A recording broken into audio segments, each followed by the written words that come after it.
warning for the Raccoon Creek near Grenville until this afternoon. At 10 a.m. the stage was 12.8 feet. Flood stage is 13 feet. Minor flooding is forecast.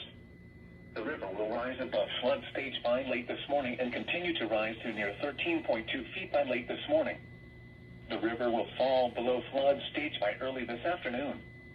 At stages near 13 feet, water encroaches on storage buildings near the Grenville water plant.